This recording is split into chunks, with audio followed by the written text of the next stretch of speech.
Hi everybody, welcome back. I'm Ashley and this is Martin Midlife Misadventures. Today we're in the kitchenette because we're going to flour it up. We're going to make a focaccia, an Italian bread with some toppings on top of it. It's kind of in the pizza family in that you're putting toppings, very Italian, delicious. Children love this. Now traditionally, this dough takes a long time to rise. People will put it in the fridge overnight, things like that. But this is the fast way of making it. In less than 2 hours, you can start this dough and have it on your table ready to eat. Most of the time is just rise time, not you actually hands-on. Speaking of hands-on, it's a messy dough. It is a messy dough, and you need to make sure your yeast is good for this, okay? Because we want it to rise fast.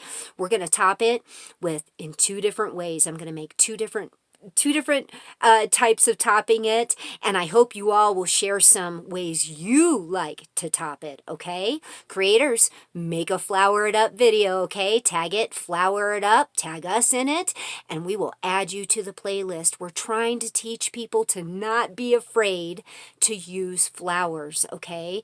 Bread is becoming unaffordable. I mean, super unaffordable. And when you can make a loaf of bread or any of these other things that we're showing you for pennies on the dollar, why wouldn't you save the money for other things?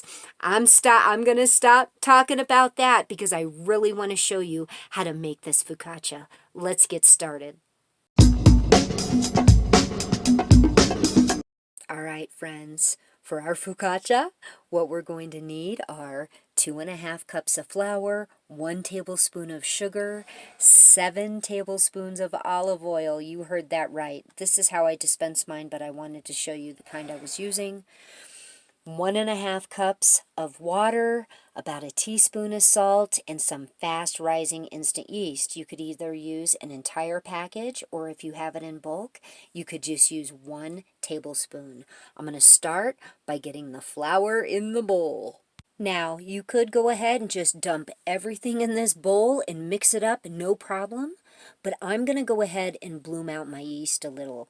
So I'm going to put my 1 tablespoon of yeast into the water, and I'm going to add my 1 tablespoon of sugar to the water, okay? We're going to give that a stir and let it sit for about 5 minutes. Now that the 5 minutes is up with my yeast, I could see that it was clearly very good yeast. I've already added 2 tablespoons to that mixture of the olive oil, and this is the third. All right, we have a little well here. And we are going to dump our entire mixture into the center of this bowl. Pretty good. I don't think I need to scrape much at all out of there. There's a little bit of sugar. Now, with your spatula, and I want to add, if you have an electric mixer, any of these bread recipes that I give you, you are free to mix in your electric mixer. Like this one, you would only mix for like 1 minute. Put it in a bowl, cover it, and let it rest, you know, anywhere between 30 minutes and an hour and a half, depending on if you have a warm enough spot. But I'm doing all mine by hand, so I'm going to mix this all up. It is going to be a way softer and wetter dough than we normally work with. But once we get it all combined, we're just going to let it sit. Let me keep stirring. Okay, I've only been stirring for like 30 seconds. I want you to see the consistency of this, okay? It's coming together very well. I'm going to stir it for about another 30 seconds. I'm just turning it on top of itself. See how it's not even barely sticking to my thing here? 30 more seconds. All right, I want to show you this dough when I pick it up. See how it picks up? It does come off the sides very well. But this is definitely super soft, okay? And that's what we're looking for. If you ever feel like it's just way, way too soft, you can sprinkle a little flour. Which, this little bit won't hurt mine, because I truly just put a tiny bit. But that's all you would do, is just add a little bit of flour, keep turning it on top of itself like this, okay? And you really want to do this for a good 2 minutes total. Okay, I think I'm at a good stopping point. I only did this for about 2 minutes, but see how it comes off easily off the sides? I don't want you to be afraid of this dough because it is super damp, okay? But we're going to go ahead and put a cover on it. You use plastic wrap, tea towel, whatever you want to use. I have a tight-fitting lid, and I'm going to put this in a warm spot for anywhere from 30 minutes to an hour. I'll let you know when it's ready. Okay, while our dough is proofing, let's talk about toppings. On one of them, we're going to use some of these tender green asparagus spears and some of this basil pesto. I took out not even half of them out of the jar, drained them. I drizzled olive oil over them, and you can see all that seasoning. I was very generous, and what I used was this Weber Zesty Lemon Seasoning. Any lemon pepper works fabulous for this. So one of them's going to have the asparagus, and the other one is going to have some fresh cherry tomatoes from the garden, fresh basil from the garden. I have some turkey pepperoni, and both of them will get a little bit of fresh Parmesan grated over the top of them. All right, let's take a look at this dough. It's been almost 45 minutes, and it looks fantastic.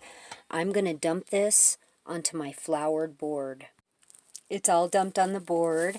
Look at this. See how it is sticking? Now if that happens, just get some flour on your hands or gloves, and then you can start moving it around.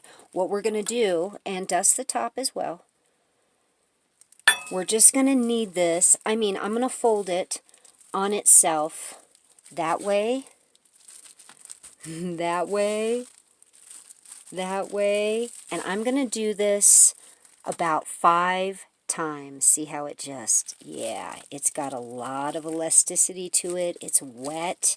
This is the way the dough is supposed to look. So we're not grabbing it and kneading it. We're just going to give it a little bit of a turn.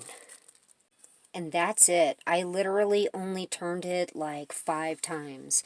Now what I'm going to do is I'm going to divide this dough because I'm making the one larger one and I'm going to make a smaller one. You could make a 9 by 13 with this. So I'm only going to take about 1/3 of it off. All right, now I'm going to show you two different ways to do this. For the little one, which is this little portion of dough we're going to use, I'm not going to put anything in the bottom except for the olive oil. Remember, we had 2 more tablespoons of olive oil, and you are going to need some on the top as well. So I put 1/2 tablespoon in this one, and then in my larger one, I put 1.5 tablespoons. But starting with this one, I'm going to scoop this up, and I'm going to drop it in my pan. I scooped all the dough in here, and I'm telling you guys, this is sticky dough. What we're going to do is, remember, we have our remaining, we still have 2 more tablespoons of oil, and I'm going to put about 1/2 tablespoon to start on the top of this one. And you're going to use your hands. Get that oil on your fingers. You really need to use your fingers for this. Spread it around, and then you're going to poke holes in it everywhere. Lots of holes. The more oil you have on this, it's actually the better. Lots of holes. And see, it's how it's already getting air bubbles in it. See that? That's fantastic. That's what we want to see. So, okay, same deal with our larger pan. I've put, in this one I put about 1.5 tablespoons of olive oil in the bottom of it. But I want to show you another option. If you have some semolina, cornmeal, you can sprinkle just a little bit on the bottom here, and that'll give a little bit of crisp to the bottom of your bread, okay? Now, let's pick up this bread and get it in the pan. Okay, same deal. We've got it in the pan. I didn't show you when I was picking it up because I really needed 2 hands. This dough is wet, okay? It needs to be that way. Let's add about 1.5 tablespoons to the top, and we're going to do the same thing. Make sure you get the oil all over your fingers, and then it won't stick. And let's push it in to fit the pan first, and then we're going to poke holes all over it with our fingers and stretch it into the corners. The deeper the holes, the better. For this one, we're going to be doing the pesto and the asparagus. So I'm going to place just a little bit of pesto in little spots all over the top. Okay, you can see how I just dolloped some of the pesto all over the top. Now I'm going to take the asparagus spears and place them all over the top. And about in the middle of all of them, you kind of want to press it in like that, okay? Get it stuck inside the dough. We want to press them in like that. Okay, you see how I have the asparagus all in there? There's a teeny tiny little bit of oil and seasonings on here. Don't be afraid just to dump that on. And I want to show you, look at here. See how we got this big bubble? That is what you're looking for. So I'm going to cover this with a tea towel. You can dampen the tea towel if you want, but I don't think it's necessary because I've got a lot of rising going on here. We're going to cover this for 30 minutes. And let's dress the other one. Would you look at the bubbles on this one? Amazing. We're going to take basil, and when you see a little hole, stick it down in there. Get you some basil in here.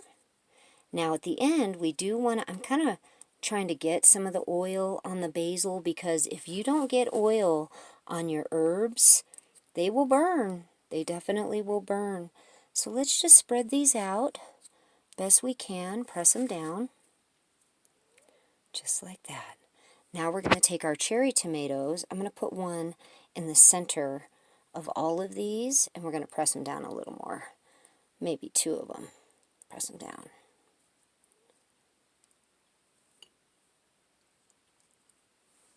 Now we've got our tomato and our basil, and I'm going to add some of this turkey pepperoni.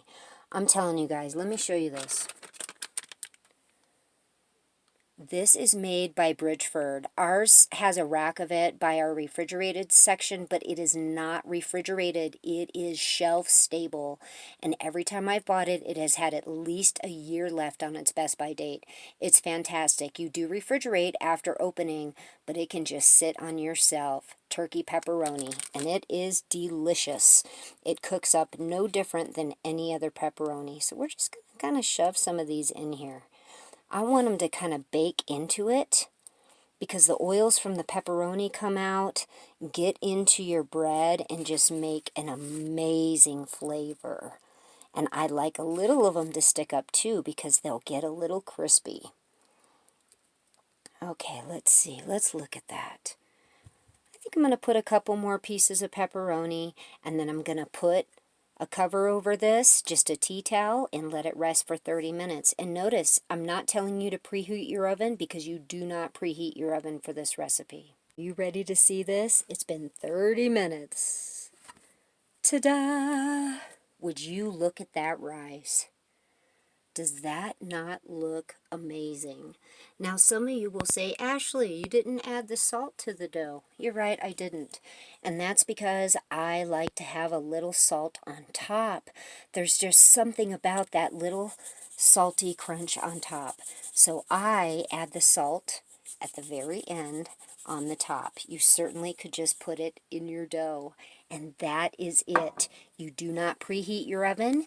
You can do it at 375 or you can do it at 400. I do mine at 375 because my oven runs extremely hot. We're going to bake this between 20 and 30 minutes. All right, we are 22 minutes into this, and I think we are definitely done. Let me take this out. Would you look at that? Amazing. Now we're going to take the other one, which I do not need a glove for. This one really kept proofing. Do you see this? Oh my gosh, it's going to be fantastic. So this one will probably only take about 15 minutes. I'm going to let this rest for about 2 minutes. We're going to take it out, and Amy's going to do a taste test. I probably should have put a little bit more oil on the sides, but I think it's dislodging. Are you ready? Mm-hmm. Oh, look at the pan. That's not a lot of stickage, and most of that is the cornmeal. Would you look at that? Would you look at that? Show from the side right here.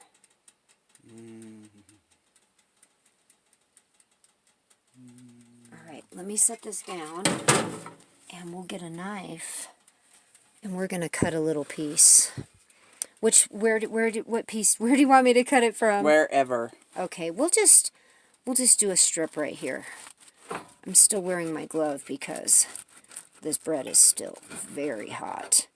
Let's open it up so they can see the inside. It's so delicious. All right, I'm going to fix you a plate, and you're going to do a taste test. This is how I'm going to serve it to Amy. I put a little of the fresh pesto on the side and gave her 2 nice little slices of that. What do you think? Oh my gosh, it looks incredible. Let's look at that bottom. Look at that. See how it got that crisp from that cornmeal? It's going to be delicious. All right, Amy is going in for her first bite. I'm going to take a bite without the pesto. Okay. Oh, and you're it's kind of warm. Oh, is it too warm?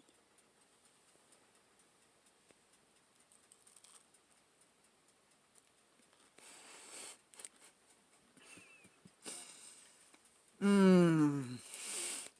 Is that good stuff? Oh my gosh. Mm-hmm. Mm-hmm. You gonna try some pesto now? Mm-hmm. Y'all, you got, oh man. See, I'm a marinara girl, not a pesto girl. I like pesto, but I'll be dipping mine in some marinara. Mmm. Mmm. Now that is a great way to use the asparagus, isn't it? Mm-hmm. Mmm. Is that bottom nice and crispy for you? Let's take a look at this one. Oh my goodness, that looks fantastic. Same thing. I'm gonna let it cool. Can you believe that? Doesn't that just look beautiful? The pepperonis. Oh, I cannot wait to try it.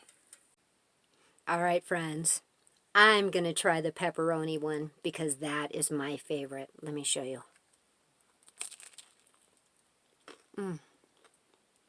Mmm, mmm, mmm. Okay. You got to try this. You have to try this, and I promise you the kids will love it. The possibilities are endless of what you can put on this bread. And I have to reiterate, you really need to oil your pan, okay? It will stick. Some people spray their pan first, then put the olive oil in it. You know, the stuff that we leave on the bottom. So just make sure you thoroughly oil the pan. Don't let the stickiness of the dough throw you off. You want it to be a wet, sticky dough. That's how you get this very soft, very delicious, rich bread. The way that olive oil tastes in there, I'm telling you, it's out of this world. We hope you all will give this a try and let us know when you do, because it's amazing. We hope you all are still stacking it to the rafters, doing all the things that you need to do. Please give us a thumbs up, like, share, and subscribe, and we are going to be talking to you really soon. God bless you all.